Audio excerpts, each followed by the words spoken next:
Semangat pagi anak-anak. Pada pertemuan yang keempat ini kita masih membahas tentang manusia, tempat, dan lingkungan. Jadi masih bab pertama ya. Tetapi dengan tema yang berbeda, yaitu tema kita kali ini adalah dinamika kependudukan Indonesia. Untuk pertemuan yang keempat ini kita akan lihat terlebih dahulu tentang apa sih tujuan pertemuan kita kali ini. Setelah kegiatan pembelajaran dilaksanakan, peserta didik diharapkan dapat yang pertama itu mampu menjelaskan dinamika penduduk.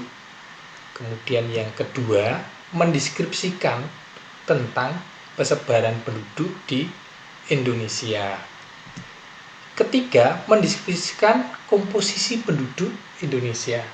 Dan yang keempat, mendeskripsikan pertumbuhan dan kualitas penduduk Indonesia. Kalian pasti pernah mendengar kata dinamika. Lalu apa itu dinamika penduduk? Dinamika dalam Kamus Besar Bahasa Indonesia adalah gerak dari dalam atau tenaga yang menggerakkan atau semangat. Itu pengertian dalam Kamus Besar Bahasa Indonesia. Lalu, apa itu dinamika penduduk? Dinamika penduduk yaitu adalah perubahan keadaan penduduk yang dipengaruhi oleh beberapa hal, yaitu ada kelahiran atau natalitas, kemudian ada kematian atau mortalitas, dan ada perpindahan atau migrasi.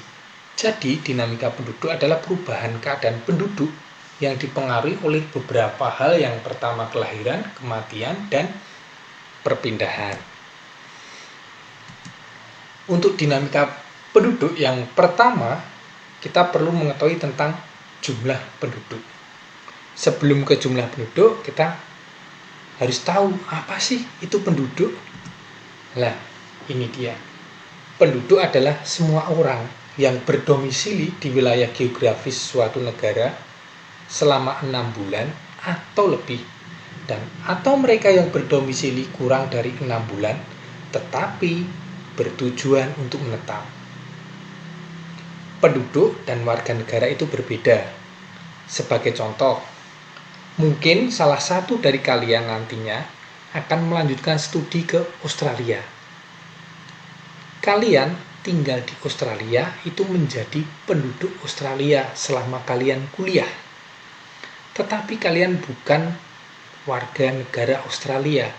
Kalian tetap menjadi warga negara Indonesia. Itu bedanya. Begitu juga orang Australia yang sekolah di Indonesia. Di sini selama 2,5 tahun, maka dia dikatakan penduduk Indonesia atau penduduk Bengkulu kalau itu kuliahnya di Undip atau di Bengkulu. Tetapi tetap warga negara Australia. Itu ya anak-anak, jelas ya beda penduduk dan warga negara. Lalu bagaimana kita mengetahui jumlah penduduk? Jumlah penduduk itu dapat dilakukan dengan yang pertama sensus penduduk, kemudian ada survei penduduk, dan registrasi penduduk. Kita akan lihat satu persatu. Yang pertama, sensus penduduk. Apa sih itu sensus penduduk? Nah, sensus penduduk adalah rangkaian kegiatan yang meliputi pengumpulan, pengolahan, dan penerbitan keterangan penduduk di suatu wilayah. Itu yang disebut dengan sensus penduduk. Kemudian yang kedua, itu survei penduduk. Survei penduduk adalah proses pengumpulan dan penyusunan data kependudukan untuk mendapatkan informasi berkaitan dengan permasalahan ekonomi maupun sosial. Ini biasanya dilakukan dalam kurun waktu tertentu, bisa setiap tahun, 2 tahun sekali, 4 tahun atau 5 tahun sekali. Itu survei penduduk. Kemudian yang ketiga, registrasi penduduk. Apa sih registrasi penduduk? Yaitu adalah pencatatan mengenai data kependudukan yang dilaksanakan secara terus-menerus oleh pemerintah. Sebagai salah satu contohnya saja, jika di keluarga kalian ada penambahan jumlah anggota keluarga dengan salah satu contohnya adalah kelahiran adik kalian, maka mama papa kalian atau bapak ibu kalian pasti akan mendaftarkan adik kalian dalam kartu keluarga di catatan sipil yang ada di kabupaten atau kota di mana kalian tinggal. Kenapa dicatatkan? Agar mendapatkan nomor induk kependudukan sebagai tanda registrasi sebagai penduduk. Itu yang dilakukan pemerintah. Contohnya registrasi penduduk. Berikutnya, dinamika penduduk itu juga kita perlu tahu tentang persebaran penduduk. Persebaran penduduk adalah penyebaran jumlah penduduk dalam suatu wilayah. Penyebaran penduduk itu dipengaruhi oleh dua hal, yaitu berdasarkan geografis, itu menurut batas alam, sungai, pantai, jalan raya, laut, dan sebagainya. Tentu akan berbeda penduduk Sumatera dan penduduk Jawa. Karena apa? Dibatasi oleh laut, batas alam. Kemudian yang kedua berdasarkan administrasi pemerintah, yaitu menurut batas wilayah yang sudah ditetapkan oleh negara. Semisal saja kalian sebagai warga kota Bengkulu dan ada juga teman kalian sebagai warga atau penduduk Bengkulu Tengah. Batasnya jelas, adalah batas yang sudah ditetapkan pemerintah. Biasanya ada batas-batas patok-patok. Berikutnya, komposisi penduduk. Komposisi penduduk adalah pengelompokan penduduk berdasarkan yang pertama, umur dan jenis kelamin. Jenis kelamin yang disahkan oleh pemerintah itu adalah laki-laki dan perempuan. Di luar itu tidak termasuk di jenis kelamin. Negara dan agama mensahkan ada dua jenis kelamin. Berikutnya, pendidikan. Komposisi penduduk dalam suatu wilayah tentu memiliki tingkat pendidikan yang beraneka ragam. Ada yang hanya lulus SD, SMP, SMA, bahkan ada mereka yang sudah sampai lulus perguruan tinggi dan bahkan mendapat gelar profesor. Berikutnya, pekerjaan.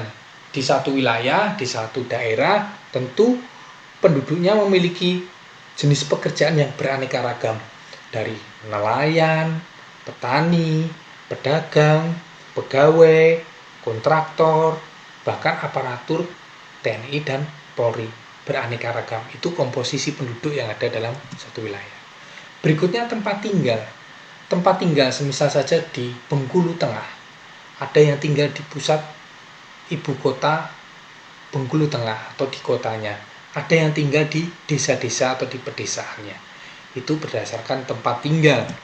Kemudian yang berikutnya yaitu berdasarkan agama. Agama yang di Indonesia itu diakui ada 6 agama.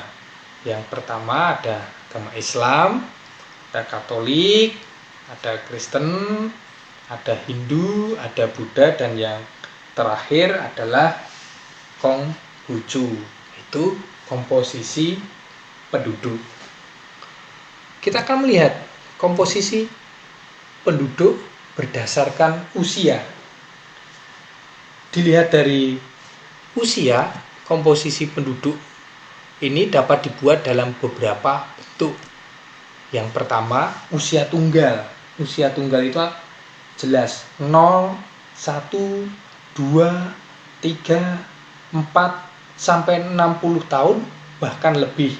Itu disebut usia tunggal. Yang kedua, yaitu interval usia. Interval usia itu biasanya dibuat antara 0 sampai dengan 5 tahun, kemudian 6 sampai 12 tahun, 13 sampai 15 tahun, 16 sampai 18 tahun, 19 sampai 24 tahun, 25 sampai 60 tahun, atau lebih dari 60 tahun, sesuai dengan kebutuhannya. Kemudian, yang ketiga, yaitu usia produktif. Usia produktif itu dibedakan menjadi 3. Usia 0 sampai 14 itu usia belum produktif, kemudian usia 15 sampai 64 itu adalah usia produktif, dan usia di atas 65 tahun itu yang kita ketahui tentang komposisi penduduk berdasarkan usia. Yang berikutnya itu komposisi penduduk berdasarkan jenis kelamin. Jelas, jenis kelamin tadi Bapak sampaikan di depan hanya ada 2, laki-laki dan perempuan.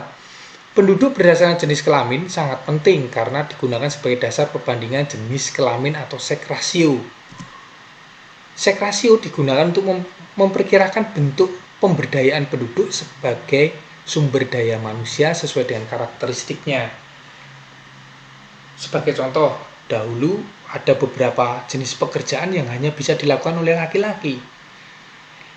Dan hanya beberapa kegiatan yang bisa dilakukan oleh pekerjaan yang bisa dilakukan oleh perempuan. Tetapi di masa sekarang, hampir semua pekerjaan itu bisa dilakukan oleh baik laki-laki atau perempuan. Bahkan jenis-jenis pekerjaan yang biasanya dilakukan perempuan malah sekarang banyak digeluti oleh laki-laki, semisal sebagai chef atau juru masak. Begitu juga sebaliknya, kegiatan yang tadinya lebih banyak dilakukan oleh laki-laki sekarang dilakukan oleh perempuan. Contohnya sebagai kontraktor, pemborong dan sebagainya kok. Itu karena perkembangan zaman, tidak ada lagi batasan. Tetapi itu masih penting digunakan sebagai salah satu dasar perbandingan. Berikutnya yaitu komposisi penduduk menurut umur dan jenis kelamin dapat digambarkan secara grafis dengan perbedaan atas dan bawah. Gambar tersebut dinamai dengan piramida penduduk. Kita mengenal ada 3 jenis piramida penduduk. Yang pertama, piramida penduduk muda. Ini sering juga disebut sebagai piramida ekspansif karena menunjukkan jumlah penduduk di suatu daerah dalam keadaan tumbuh. Jadi ciri-cirinya adalah tingkat kelahiran itu cukup tinggi. Berikutnya yaitu piramida penduduk tua. Sering juga disebut sebagai piramida konstruktif. Kondisi ini disebabkan oleh angka kelahiran yang menurun dan tingkat kematian yang rendah. Kemudian yang ketiga yaitu piramida penduduk tetap. Sering juga disebut sebagai piramida stasioner. Kondisi ini disebabkan oleh angka kelahiran dan tingkat kematian yang rendah. Itu jenis-jenis piramida penduduk. Berikutnya kita akan melihat dinamika penduduk yang berikutnya, itu adalah pertumbuhan dan kualitas penduduk. Faktor-faktor yang mempengaruhi pertumbuhan penduduk ada beberapa hal. Ada 2 yang kita ketahui, ada faktor alami dan faktor non-alami. Kita akan lihat faktor alami terlebih dahulu. Faktor alami yaitu ada kelahiran yang dampaknya adalah menambah jumlah atau pertumbuhan penduduk. Yang kedua yaitu kematian yang memiliki dampak mengurangi pertumbuhan atau jumlah penduduk. Itu faktor alami. Kita akan melihat faktor non-alami yaitu migrasi atau perpindahan penduduk. Ada 2 macam migrasi. Yang pertama yaitu imigrasi. Itu dampaknya adalah menambah pertumbuhan penduduk. Yang kedua, emigrasi. Ini dampaknya adalah mengurangi jumlah pertumbuhan penduduk. Berikutnya, kita akan melihat pertumbuhan dan kualitas penduduk terkait dengan dampak pertumbuhan penduduk yang cepat itu menyebabkan beberapa hal. Yang pertama, kita melihat pertumbuhan penduduk yang usia muda yang cepat itu menyebabkan tingginya angka pengangguran. Kenapa? Karena jumlah usia kerja itu tidak seimbang dengan munculnya jenis-jenis usaha atau tempat-tempat yang bisa menampung mereka untuk bekerja. Kedua, persebaran penduduk yang tidak merata. Tentu ini akan kita bisa melihat penduduk di kota itu akan lebih padat dibanding di desa. Yang ketiga adalah komposisi penduduk kurang menguntungkan karena banyak penduduk usia muda yang belum produktif. Tadi usia muda yang Belum produktif itu antara usia antara 0 sampai dengan 14 tahun. Itu. Kemudian yang keempat, adanya urbanisasi. Arus urbanisasi ini berhubungan dengan yang nomor 2 tadi, karena kota lebih banyak menyediakan lapangan kerja dibanding di desa atau di daerah. Menurunnya kualitas dan tingkat kesejahteraan penduduk jelas karena tidak memiliki pekerjaan, kemudian komposisinya tidak merata, kesebarannya tidak merata antara kota dan daerah, maka ada ketimpangan kesejahteraan antara penduduk kota dan penduduk daerah. Ini tingkat menurunnya kualitas dan tingkat kesejahteraan penduduk. Kemudian dinamika penduduk yang kelima yaitu keragaman etnik dan budaya. Keragaman etnik dan budaya. Kita akan melihat dulu etnik itu apa sih?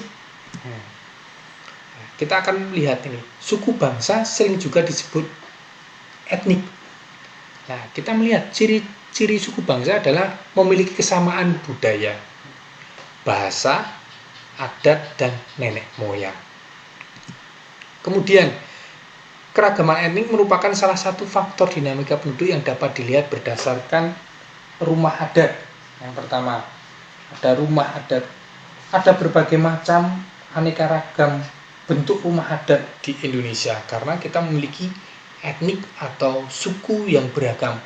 Dari Sabang sampai Merauke kita memiliki suku bangsa atau suku yang beragam. Berikutnya, pakaian adat. Selain rumah adat, pakaian adat pun juga beragam. Kemudian tarian adat atau daerah. Kemudian ada lagi alat musik tradisional. Kemudian ada bahasa daerah.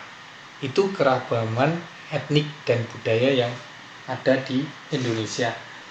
Tentu kalian selain melihat slide yang Bapak tampilkan ini, kalian juga dapat melihat dan mempelajari di buku IPS halaman 38 sampai dengan halaman 50. Bapak rasa cukup sekian pertemuan kita kali ini. Bapak harapkan kalian tetap semangat dan tetap jaga kesehatan di tengah pandemi COVID-19 ini. Salam Tarakanita, satu hati, satu semangat Tarakanita, yes!